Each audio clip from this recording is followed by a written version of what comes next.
Hare Krishna everyone, welcome back to my channel. आज है आमल की एकादशी, जिसे रंग भरी एकादशी भी कहा जाता है। मेरा मॉर्निंग रूटीन जैसे स्नान वगैरह सब कंप्लीट हो चुका है और यहाँ मैंने पूजा करना प्रारंभ कर दिया है। मैं सबसे पहले अपने ठाकुर जी के श्री विग्रह को स्नान करवा रही हूँ। पहले मैं इनका दूध से अभिषेक करूँगी। उसके पहले मैंने इनको थोड़ा गोपी चंदन लगाया था, फिर मैंने इनका दूध से अभिषेक किया और उसके बाद मैंने इनका जल से अभिषेक कर कर वाइप कर लिया। और अब मैं थोड़ा सा इत्र लेकर इनकी पूरी विग्रह के ऊपर इस तरह से जैसे मसाज करते हैं किसी छोटे बच्चे को, उस तरीके से मैं इत्र से इनको मसाज दूंगी।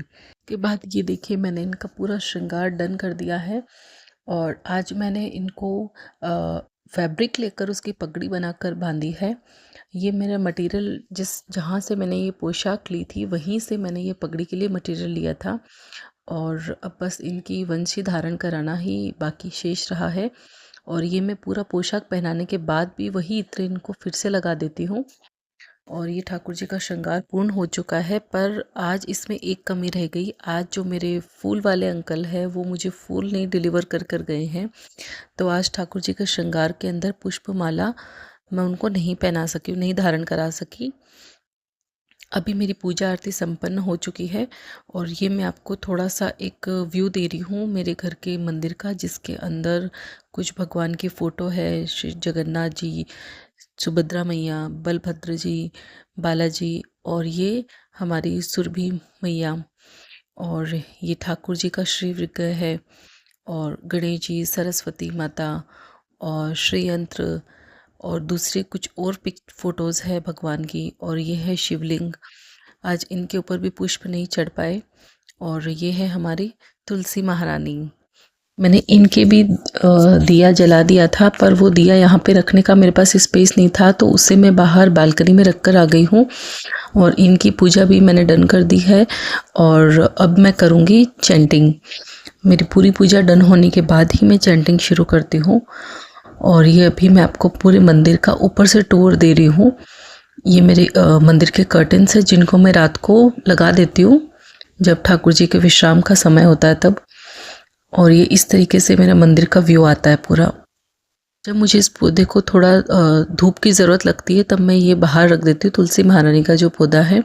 और अब मैंने मेरी चैंटिंग प्रारंभ कर दी है और ये मेरी चैंटिंग पूरी हो चुकी है। उसके बाद का टाइम है, पर अभी मैं जाने वाली हूँ आंवले के वृक्ष की पूजा के लिए। चलिए उसके लिए सामान रख लेते हैं।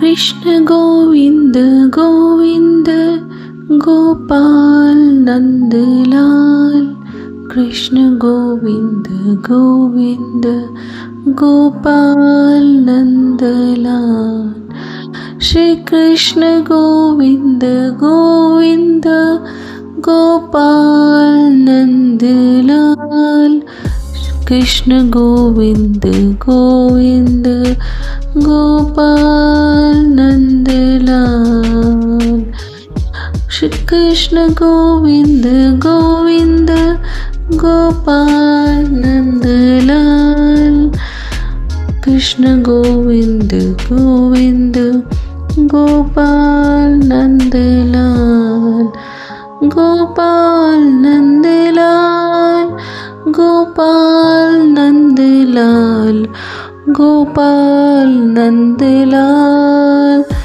गोपाल नंदलाल, कृष्ण गोविंद गोविंद गोपाल नंदलाल, कृष्ण गोविंद गोविंद गोपाल नंदलाल, गोपाल नंदलाल, गोपाल नंदलाल।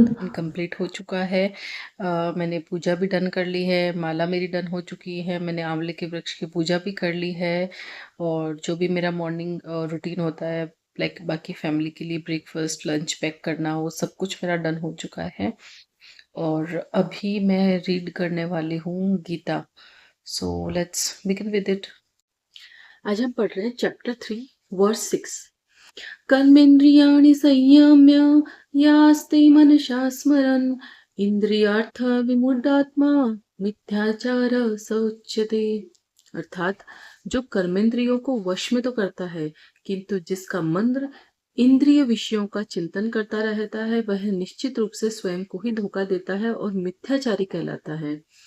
अब इसको हम डीप में समझने की कोशिश करते हैं। इसके तात्पर्य में श्रील प्रभुपाद बताते हैं कि ऐसे अनेक मिथ्याचारी व्यक्ति होते हैं जो कृष्ण भावनामृत में कार्य तो नहीं करते, किंतु ध्यान का दिखावा करते हैं, जबकि वास्तव में वे मन में इंद्रिय भोग का चिंतन करते रहते हैं। ऐसे लोग अपने अबोध शिष्यों को बहकाने के लिए शुष्क दर्शन के विषय में भी व्याख्यान दे सकते हैं, किंतु इस श्लोक के अनुसार वे सबसे बड़े धूर्त हैं।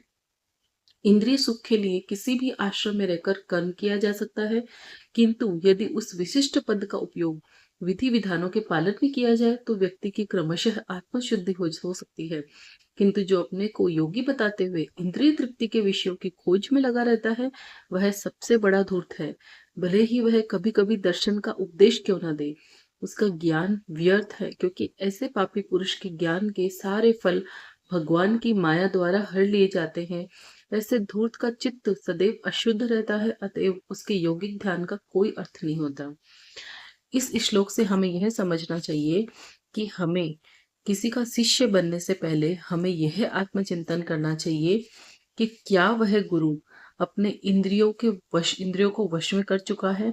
कर्मेंद्रियों को वश में करना दूसरी बात है, पर जिस गुरु ने स्वयं अभी तक इंद्रियों को वश में नहीं किया, वो अभी इंद्र विषयों के चिंतन में ही लगा रहता है, वह अपने शिष्यों की आत्मशुद्धि की ओर अग्रसर नहीं हो सकता। यह श्लोक आज के समय में पूर्ण रूप से सार्थक है, क्योंकि हम अगर अपने आसपास नजर डालेंगे तो हम देखेंगे कि हमें बहुत सारे मिथ्याचारी जो स्वयं को गुरु बताते हैं पर वो मिथ्याचारी हैं, और उन्होंने अपने बहुत सारे शिष्य भी रखे हुए हैं, पर वो उनको भ्रमित करते हैं, क्योंकि वो अभी तक खुद ही अपने इंद्रिय विषयों के चिंतन में मूड रहते हैं। वो किसी अपने शिष्य का या स्वयं का किस प्रकार से भला कर सकते हैं, किस प्रकार आत्मशुद्धि की ओर, भगवत भक्ति की ओर अग्रसर हो सकते हैं,